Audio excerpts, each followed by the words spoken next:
This is Middle East Brief with Avi Kaner, your daily intelligence update on what actually matters.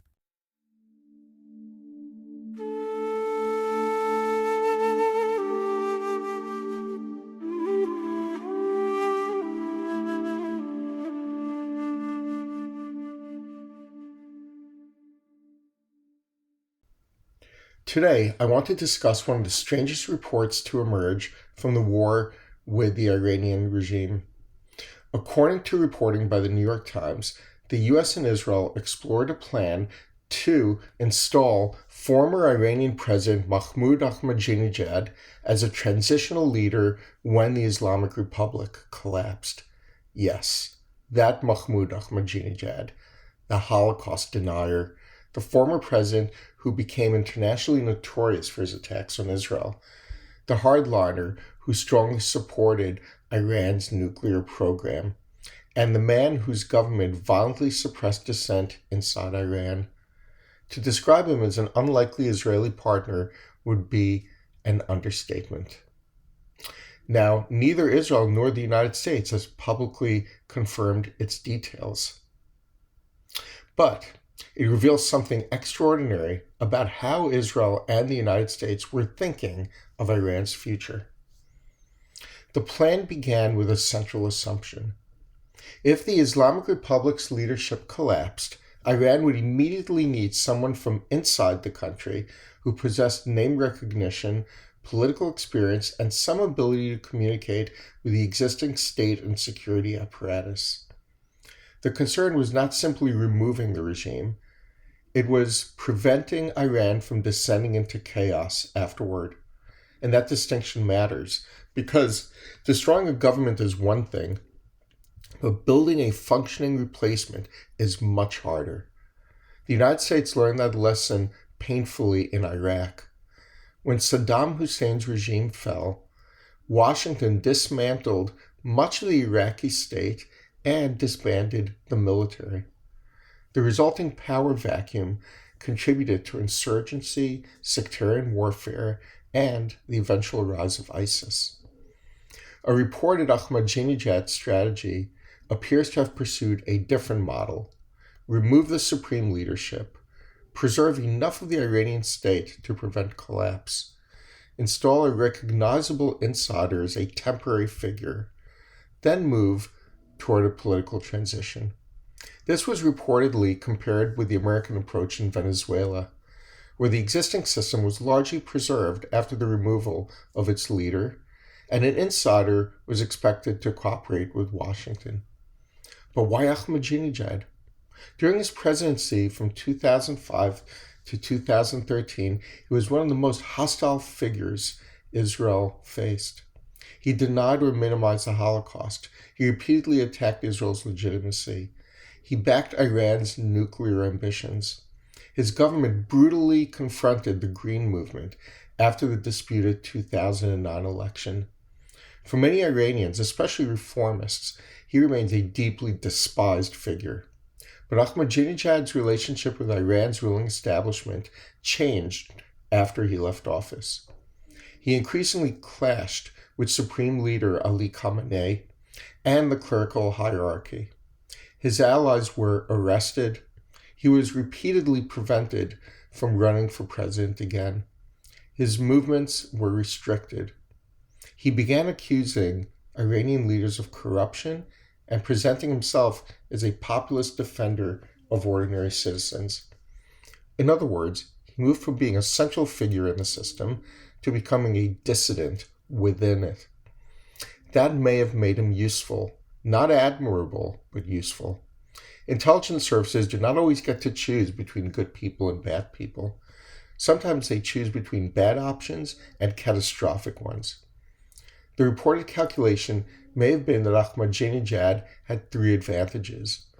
He was known nationally, he understood the Iranian state from the inside, and because of his revolutionary credentials, he might have been able to persuade parts of the bureaucracy, military, and security services not to fight to the death for the old leadership. According to the report, Israel and the United States had consulted him or people around him before the war. Then came the first day of the attack. An Israeli strike hit a security facility near Ahmadinejad's home in Tehran. The strike was reportedly intended not to kill him, but to free him from what American officials described as house arrest. Essentially, a jailbreak by airstrike. Ahmadinejad reportedly survived, although some of his guards were killed and he may have been injured. But rather than embracing the plan, he apparently became disillusioned and stopped cooperating. His precise whereabouts were later unclear. That sequence alone shows how quickly intelligence plans can collapse when they encounter reality. A strategy that may have looked elegant on paper became chaotic once bombs began falling. And there was an even bigger problem. Ahmadinejad had no obvious political organization capable of taking power. Reformists distrusted him because of his role in crushing their movement. Hardliners distrusted him because of his rebellion against Khamenei. Many younger Iranians viewed him as a figure from a failed and repressive past. He may have had name recognition, but name recognition is not the same as legitimacy. This raises a central question. Was the plan brilliant, cynical, or simply unrealistic? There is logic to using an insider during regime transition. An insider may be able to prevent institutions from collapsing. He may persuade military officers and civil servants to cooperate. He may be able to reassure parts of society that change will not mean total revenge against everyone associated with the old order. And history offers examples of that. During World War II, Britain and the US allied with Stalin to defeat Nazi Germany. The Western democracies did not suddenly approve of Stalinism. They concluded that Hitler was the more immediate threat. During the Cold War, the United States worked with dictators and former enemies when officials believed that larger strategic interests required it. Intelligence work frequently involves morally uncomfortable partnerships. The enemy of my enemy is not always my friend. Sometimes he's merely the person available at a particular moment. But there's also profound danger.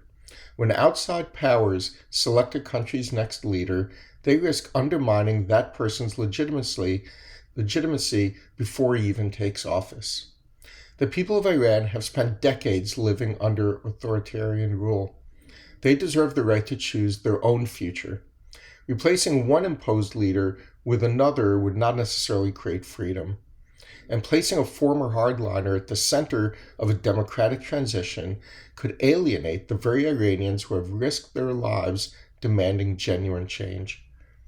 There is another moral issue for Israel. Could the Jewish state credibly support a man who denied the Holocaust and spent years demonizing Israel? The answer may depend on the purpose.